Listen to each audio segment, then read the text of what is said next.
हरिओम, जय श्री कृष्ण, राधे राधे।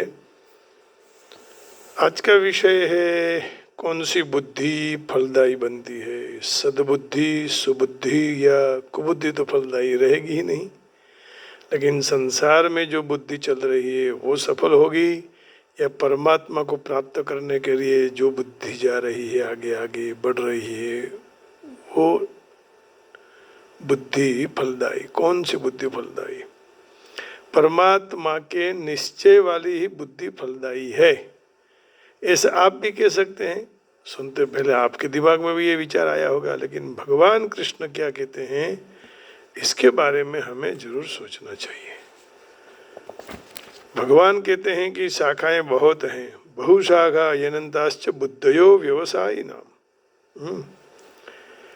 लेकिन बुद्धि कौन सी ठीक है? व्यवसायात्मिका बुद्धि रेखेह कुरुनंदना। परमात्मा का निश्चय करने वाली बुद्धि ही फलदायी है। यहाँ परमात्मा है, ये परमात्मा है, सर्वत्र परमात्मा है।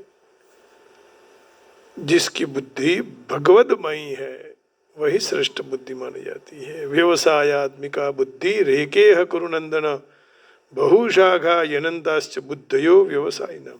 हे कुरुनंदन, जो मनुष्य इस मार्ग पर है वह उद्देश्य में दृढ़ संकल्प वाले होते हैं, और उनका ध्येय भी एक ही होता है। जो दृढ़ निश्चय नहीं है उनकी बुद्धि अनेक शाखाओं में विभक्त हुई है। संसार के कई छोर पर, कई रेखाओं पर, कई स्थानों पर, विभिन्न वस्तुओं पर, व्यक्तियों पर जिनकी बुद्धि स्थित है वह बुद्धि ठीक नहीं है।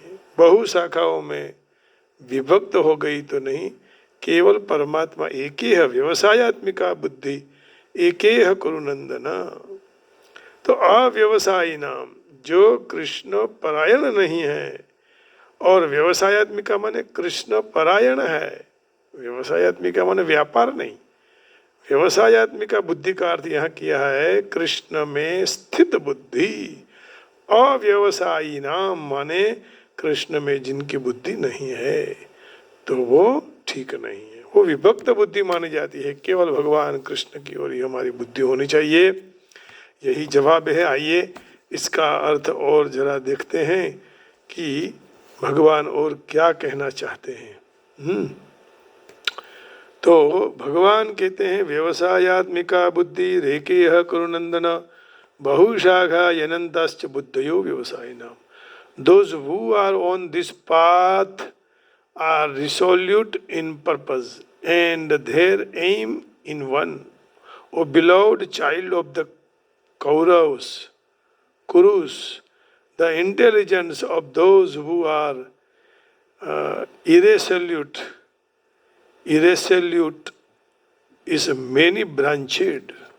अलग अलग शाखाओं में विभक्त हैं, और आप भी जानते हैं कि जिनकी बुद्धि अलग अलग शाखाओं में लगी हो, अलग अलग संप्रदाय में, आज ओम शांति में, कल गायत्री परिवार में, परसों स्वामीनारायण संप्रदाय में, फिर साईं बाबा को, तो ये बहुशाखा ही अनंताश्च बुद्धयो अव्यवसायी नाम कहा जाता है। केवल बुद्धि भगवान की ओर ही होनी चाहिए।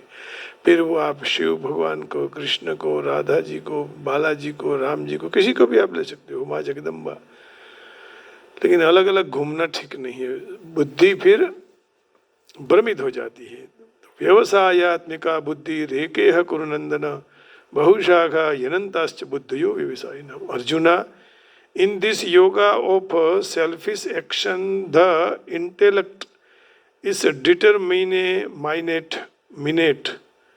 determinate and directed singly towards an ideal, whereas the intellect of the undecided ignorant man moved by desire wanders in all directions after innumerable aims. है ना? तो अलग अलग शाखाओं में जाने से कुछ प्राप्त नहीं होता है। बुद्धि भगवान को समर्पित कीजिए, बुद्धि कर्मानुसारिणी बनेगी। कर्म भगवान के लिए कीजिए, सब कुछ भगवान के लिए हो। इसलिए कहा कि अव्यवसायी माने विभक्त शाखाओं में बुद्धि को मत ले जाओ, व्यवसायात्मिका में ले जाओ, कृष्ण परायण हो, यही बुद्धि श्रेष्ठ है।